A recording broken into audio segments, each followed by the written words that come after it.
Río Fugitivo, capítulo 31. Los rumores decían que Aura estaba embarazada. Se hablaba del tema en el patio mientras esperábamos el ruido estrepitoso del timbre dando inicio al día, un cigarrillo en la mano, en clases y en el recreo, mientras comíamos salteñas en nuestro banco en la plazuela o nos recostábamos contra la pared con un dibujo alegórico de Don Bosco como la salvación de los jóvenes y las frases zen del Padre Peña. Conejo se reía y decía: al fin algo le sale mal a Mauricio. Camaleón no lo creía, pero era el primero a la hora de diseminar las finas que se producían en torno al tema. Que lo hicieron en el auto, que la mamá los pescó, que el papá los quiere matar. Mauricio, a contrapelo de los chismes de su venenosa, turbia respiración en nuestros oídos, estaba muy tranquilo. La vital jovialidad, los profundos hoyuelos desplegando su maravilla a cada sonrisa. Su melena ya no se agitaba con el viento.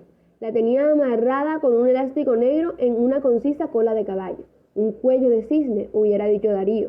Lo miraba e inevitablemente pensaba en las palabras de Chino en San Sebastián. Podría ser... El que andaba alicaído era Tomás. Tenía una apretada chaqueta color ladrillo. Era temprano en la mañana. Estábamos en el patio rodeados por chiquillos de intermedio jugando al básquetbol. El cielo era pesado y opresivo, monótono en su grisura. Le dije que fuera optimista, que solo se trataba de rumores. Rumores, decía cada vez más locuaz conmigo, como si al fin me hubiera ganado confianza a pesar de que éramos amigos hacía mucho. Pero no debía quejarme, él era reservado y distante por naturaleza. Uno piensa que porque son rumores no son verdad, pero resulta que son verdad precisamente porque son rumores. La gente exagera, pero no inventa nada, no es tan creativa. Luego me contó el último chisme. Camaleón estaba más metido de lo que pensábamos en la droga. ¿En serio? Ya olía algo raro, pero no quería creerlo. Lo vi medio demacrado últimamente. Dicen incluso que su hermano es un santo a su lado y que en realidad el que robaba las cosas de su casa era él. ¿Quién te contó esa? Un amigo de su barrio, pero no digas a nadie que yo te lo dije. Quería decirle a Tomás que me dolía lo de Camaleón, pero no dije nada. Tomás tampoco parecía muy interesado en seguir con el tema. Me dijo que ya no se iría a estudiar a Chile. ¿Por ella? No seas idiota. Ya fui idiota una vez. ¿Y qué vas a hacer? ¿Esperar? Esperar y esperar y esperar hasta que ella se dé cuenta de que cometió un error al dejarme y vuelva. Patético, lamentable. Si tú lo dices. Se aproximaba el invierno. El aire tenía una densidad diferente en las mañanas y al atardecer. Sus gélidos ramalazos erizaban pieles acostumbradas a temperaturas más cálidas. Al mediodía, sin embargo, el sol brillaba como en cualquier estación cochabambina, rodeado por un pálido azul en el cielo sin nubes. Uno de esos mediodías, después del colegio, me volví a casa caminando junto a Nelson, que llevaba una gorra de béisbol con el logotipo de la Universidad de Texas en Austin, donde había estudiado su hermano. Decían que Ramiro había vuelto cambiado de Austin, mucho más formal, más solemne, que era muy trabajador y responsable, que incluso se había vuelto introspectivo, tímido. Se lo veía leyendo en los bancos de la Recolecta y en la iglesia los domingos, de la mano de su mamá y su abuela, con ropas de colores apagados. A mí todavía me producía escalofríos. Me pregunté si en el norte siguió haciendo con infantes lo que hizo en el barrio. Tu hermano era bueno para el fútbol, dijo Nelson, sorbiéndose los mocos. Muy bueno, tenía un remate potentísimo, quería ser armador, pero le iba mejor de delantero. Eso creo que siempre le molestaba. Quería jugar de 10 y le dábamos la 9. Nelson no me aportaría nada nuevo. Un mes después de lo sucedido, el proceso de idealización de mi hermano se hallaba muy avanzado. Hablaba de él como si hubiera sido un ángel llegado a la tierra por accidente, ya de regreso a su celestial lugar de origen. Le pregunté por la foto de Alfredo con los labios pintados. Ah, esa foto, dijo cruzando el puente del Tópater, asomando su cara pecosa hacia el río. ¿Qué con ella? ¿No sabes de dónde sacó la idea de pintarse la boca? Ni idea. Era una coincidencia. Tenía que ser una coincidencia. Tu hermano te quería mucho, dijo Nelson. Todo el tiempo hablaba de ti. Robí esto, robí lo otro. Decía que eras muy buen alumno. Estaba orgulloso de ti. No te creo. A mí se me hace que me veía como un chalpiri, la oveja blanca de la familia. Un aburrido, un cerrado, un denso, un lentudo. También, pero siempre sacaba a pecho lo mucho que escribías, de tu vocabulario fluido. Decía que ibas a ser un gran escritor, pero que le daba pena porque los escritores andaban sin un peso en el bolsillo. Así que él iba a tener una profesión para mantenerte. Los pilotos ganaban muy bien, decía. Lo alucinaban los aviones. Varias veces me obligó a acompañarlo al aeropuerto cuando nos chocábamos. Nos apoyábamos en las rejas y veíamos los aviones llegar y despegar toda la mañana. Aburridísimo. Fuimos bordeando el río. Yo contaba mis pasos como lo hacía Alfredo cuando íbamos al colegio caminando. Cada 100 pasos recogía una piedra y la tiraba con todas sus fuerzas a las mansas corrientes, esperando sus saltos armónicos en la superficie del agua. Hice lo mismo. No tienes mucha fuerza. Difícil discutirte. Lo acompañé a su casa y continué mi camino, perseguido por los ladridos intimidatorios de su Doberman, con la cabeza levantada, buscando en el horizonte puntos refulgentes que se tornarían aviones al acercarse. Era de noche. Papá miraba en la televisión Columbo. El aroma de su pipa se filtraba hasta mi cuarto, donde daba los últimos toques a El misterio de la pluma estilográfica. Escribí 3 horas seguidas durante la tarde y continué al volver a clases. Mi primer cuento original. Apenas podía contener la exaltada felicidad ante mi creación. Instantes como este, me dije, justifican la vocación artística. Lo tiene que leer Mauricio, le va a encantar. Aunque no sabía, últimamente había estado muy exigente conmigo. A pesar de los aplausos de los demás, no le había gustado para nada la especialidad de la casa. Al final le había parecido efectista. Además, como que era muy obvio que algo raro estaba pasando en la cocina del restaurante. No le hagas caso, me dijo Tomás, cuando le conté de la crítica de Mauricio. ¿Cómo le puedes hacer caso a alguien que se junta con los supremos? Hablé por teléfono con Camaleón. Estaba deprimido. Su mamá había tenido una recaída. A mí no me quieren decir nada, pero esto se me hace que esta es la definitiva. ¿La 20ª es la vencida? No seas pesimista. ¿Cuántas veces ya has dicho lo mismo? Esta vez ni siquiera me dejaron visitarla. Ya ni un tratamiento de desintoxicación la salva. Traté de tranquilizarlo. Esa parecía ser mi función hoy, y me daba cuenta que los nuevos acontecimientos se iban, poco a poco, pero sin descanso, superponiendo y enterrando la muerte de Alfredo. Ya nadie tenía tiempo para consolarme, mientras yo, este último mes, me dedicaba a mirar hacia adentro, al dolor de la pérdida. A mis amigos también les ocurrían sucesos dignos de ser narrados y escuchados y lamentados. Tomás había perdido a Aura. Camaleón sufría el turbulento y prolongado naufragio de su madre y acaso de sí mismo. Mauricio recibía golpes físicos y verbales y Conejo había desaparecido de mi radar. La vida breve continuaba y había que dejar atrás a Alfredo después del ritual de los días de luto. Prepararse para enfrentar lo que venía, que podía ser fascinante o atroz, o fascinante por lo atroz, o atroz de tan fascinante, o fascinante y atroz a la vez. Uno nunca sabía, pero en todo caso sorprendería, siempre sorprendía. La vida siempre sorprendía. ¿Por qué tenía que ser así? No lo sabía, pero era así. Y de esas dolorosas punzadas no había otra opción que sacar fuerzas para continuar. Lamentar las pérdidas, sí, pero como decía Mr. Macbeth, también celebrarlas, porque no daba ocasión para el lamento, para la reafirmación del frágil orgullo de vivir por el poco tiempo en que se nos había concedido el aliento. ¿Celebrar la pérdida de Alfredo? No, todavía no, quizá nunca, probablemente nunca, nunca. Fui al cuarto de Silvia, no sé para qué, quizá a buscar charla, a confirmarle que era cierto lo que me había dicho de Lizarazu. Las cortinas estaban cerradas, apenas la opaca luz de la lámpara del velador en el recinto. En la penumbra, los Nick House de Hopper. Estaba apagada la radio en la que Pablo Milanés daba sus conciertos nocturnos y los carilindos de Durán Durán intentaban despeinarse. Silvia estaba sentada en su cama, ojerosa. Me miró de reojo, me pidió que la dejara sola.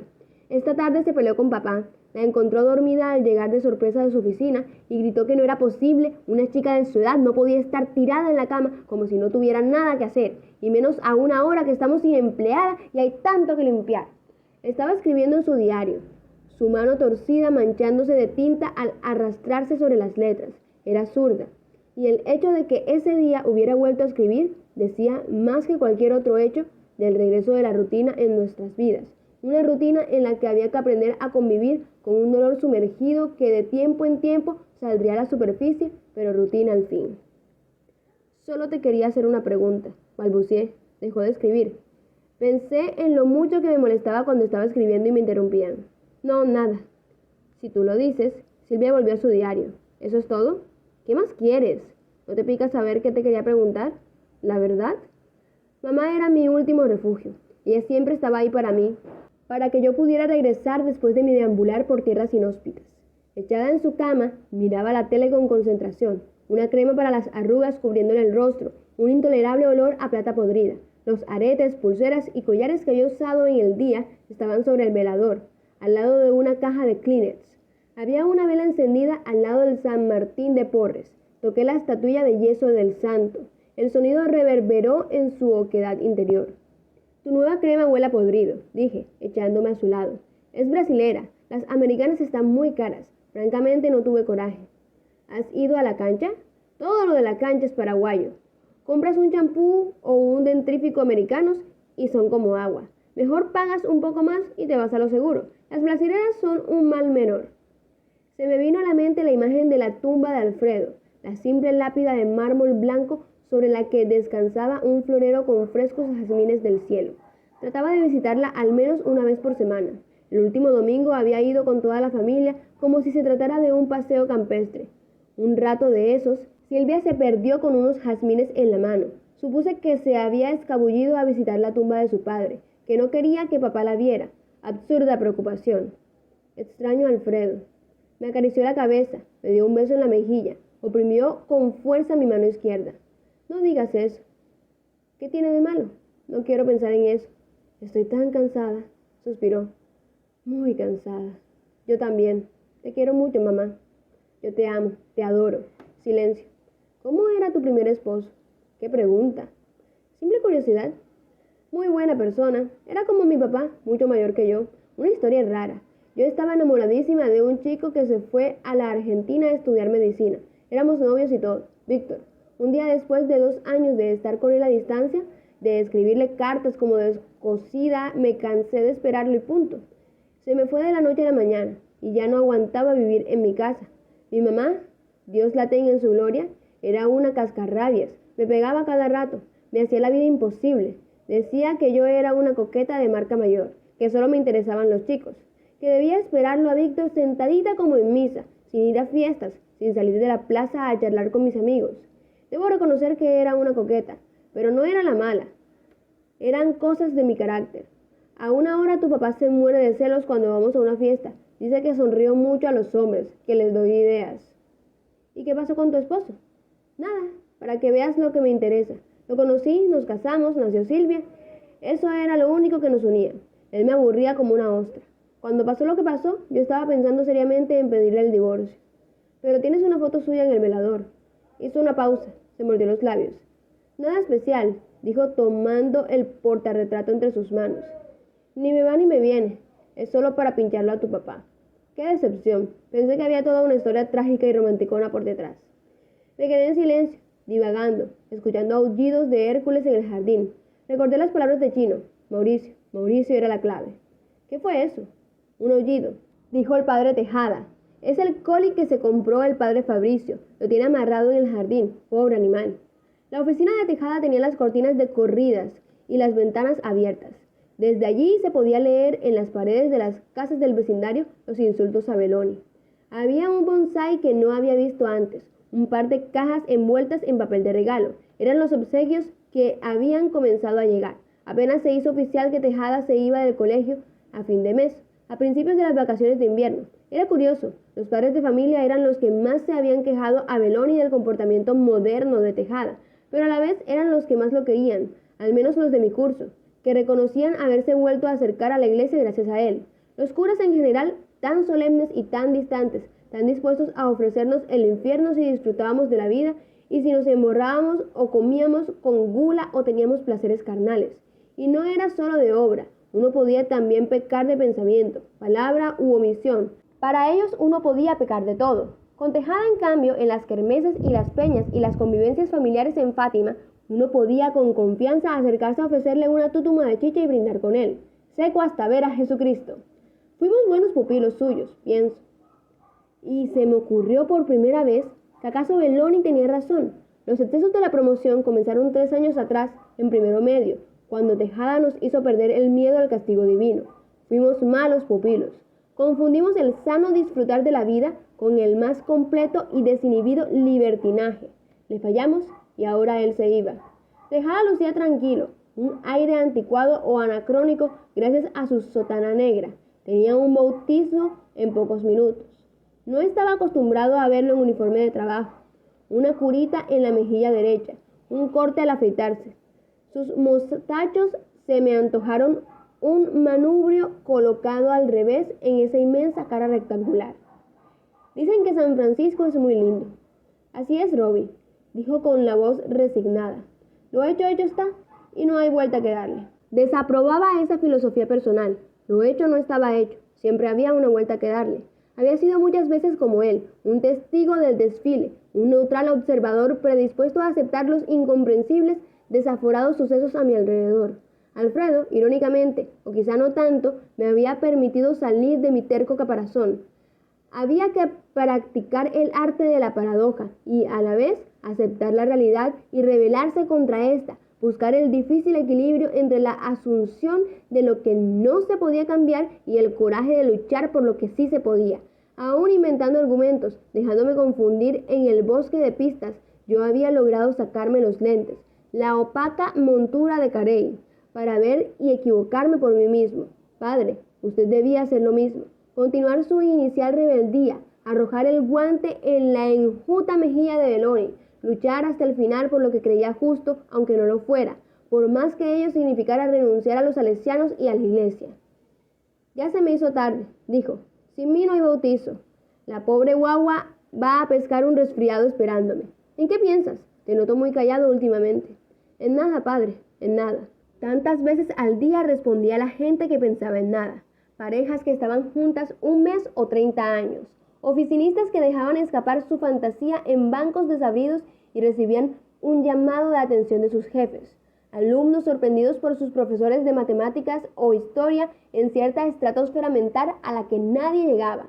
Pero todos sabíamos que el pensamiento jamás se detenía y, vertiginoso, continuaba adentrándose en nuevos parajes, pensando en lo que no debía. ¿Cómo sería acostarse con una prima o una hermana o con un hombre? Pensando en extravagantes absurdos, crímenes perfectos, la ciudad de Río fugitivo, pensando incluso que no pensaba en nada. ¿Nada? No te hagas al inocente. ¿Te acuerdas de aquella vez que me empujaste en quinto básico, Robbie? Dijo Conejo mostrando al mascar chicle, que había perdido más de una muela. Me fui contra los bancos, la puta. ¿Cómo me dolió la espalda? Fue la única vez que te vi enojado, aunque no me acuerdo por qué. Yo sí me acuerdo. Te robaste mi tarea de lenguaje y la presentaste como tuya. Cierto, y el profe se la creyó. ¿Qué será de Silly? Dicen que murió. Era hora. Estaba más viejo que una pasa. Era un tipazo. Sentados en la base del mástil, Conejo, Mauricio y yo veíamos a la selección de Fulbito de mi curso jugar contra la de primero en el patio, lleno de alumnos de medio disfrutando esta mañana de sábado del campeonato relámpago organizado por segundo. Perdíamos 3-0. Los de primero estaban en excelente estado físico y jugaban con los dientes apretados con la determinación de ganarnos. Y ya no teníamos la atención puesta en el partido. Conejo y Mauricio parecían haber hecho las paces. Yo estaba inquieto. Mauricio me había dicho minutos atrás que había leído una novela de la Christie por primera vez, Los crímenes de ABC, y que el argumento le hizo mucho recuerdo a un viejo cuento mío. «Estás loco», le dije. «Todo lo que escribo es mío de principio a fin». «No lo tomes a mal, no lo digo con mala intención. Reconozco que eres muy creativo en general. Además, ¿qué tiene de malo tomar ideas prestadas de vez en cuando?» ¿Lo decía sinceramente o se burlaba de mí? ¿Insinuaba que sabía que mis cuentos no eran nada originales? ¿Que yo era un plagiador sin vueltas? ¿Y se acuerdan de Bustos, el petizo ese que parecía recién llegado del campo? Nadie se le quería acercar, dijo Mauricio, porque olía mal y el pobre temblaba al vernos. Nos tenía miedo. También, dije, nos la pasábamos haciéndonos la burla de él. Torres le dejaba jabones en su maletín. ¿Y qué nos dijo el físico aquella vez que rompí el vidrio cuando jugábamos a fútbol y él estaba en plena clase y los trozos llegaron a su mesa? «Dignos hijos de Maquiavelo», dijo Mauricio sonriendo. Esa fue la primera vez. Luego se le hizo manía y la repetía cada que podía. No estaba lejos de la verdad. «Bueno, Mauri», dije, «tú también rompiste un vidrio en las narices de don Bernardo cuando te sacó del curso por no sé qué estupidez. Una vieja regla que duró una semana, la de no ir con kits a clase. No lo hice queriendo. Tiré un portazo y se cayó el vidrio». «Nunca haces nada queriendo», dijo Conejo. «Entre chiste y chiste eres terrible. La vez que decidiste no ser presidente y elegimos al murciélago y a las 2 semanas no te gustó lo que hacía y recolectaste firmas hasta lograr una mayoría y lo llamaste una noche para pedirle el día siguiente que llevara las llaves al armario y te las entregara. Un golpe de estado hecho y derecho». Éramos unos fetos y estaban de moda los golpes. y tienen que reconocer que el murciélago estaba dejando la cagada. Hubiera querido ver su cara cuando lo llamaste. Dije, yo estaba contigo esa mañana cuando te entregó las llaves. Daba pena. ¿Sí? Dijo Mauricio. No me acuerdo. Gol, 3-1. Gritamos, aplaudimos. Y aquella vez, continué, que nos fuimos a El Prado y me invitaste a salteñas con la plata del curso de las multas que te acabábamos de pagar por caer en tu famosa lista de indisciplinados. Qué suerte que ya no existe esa lista, dijo Conejo. Me llevó a la quiebra en 3 meses. Tienes razón, Conejo, dije, la voz exaltada. Se me venía a la mente de pronto un torrente de ejemplos para endilgárselos en la cara a Mauricio. Entre chiste y chiste eres terrible. Lo increíble es que nadie te da cuenta. Las mamás y los profesores te adoran. Y las chicas y nosotros confiamos en ti. ¿Cómo lo haces? ¿Me puedes dar la receta? Pasando a otro tema, dijo Conejo. ¿Es verdad o no lo que dicen de Aura? Dale, confesá. Mauricio hizo una carcajada franca y construyó una respuesta alusiva. Yo no quería pasar a otro tema. Eso más, dije, lo que le hiciste a Tomás, meterte con Aura. Él terminó con ella, se defendió Mauricio. No fue ella, fue él. Su problema. Pero tú sabías que él estaba loco por ella. Tú sabías que le iba a doler. Iba a suceder tarde o temprano. Mejor temprano que tarde. Me quedé mirando su cabellera castaña fulgurando al sol, la nariz recta, los labios carnosos, el mentón firme, y de pronto vi sus mejillas despejarse, sus ojos convertirse en una masa sanguinolenta. Vi lo que su intolerable belleza me había impedido ver por tanto tiempo, y el pensamiento languideaba. Y las palabras de Chino eran un ácido que corroía. Chino no debió haber hablado. Una vez que dejó sus peligrosas palabras en libertad, permitió que otros pensamientos proclives al misterio, a la sospecha, a la conspiración, a las teorías que develaban misterios, la utilizaran para sus propios fines. Mauricio era el ajedrecista. Mauricio era el que le había vendido o quizá regalado drogas a mi hermano. La idea tenía el tono inquebrantable, el fulgor diáfano, la convicción quemante de la verdad y de la certeza de haber descubierto al culpable de muchos crímenes perfectos. Al deseo de la venganza no hubo más que un breve paso esa mañana de sábado bajo el mástil de la bandera. ¡Hamlet, venganza! Lo debía hacer por mí y por Alfredo y por todos aquellos, todas aquellas, que habían sido víctimas de las manipulaciones de Mauricio, de su insidioso carisma. Lo debía hacer de un modo contundente e irrevocable, para que no volviera a suceder, para librar al país futuro de un peligroso y alucinado político.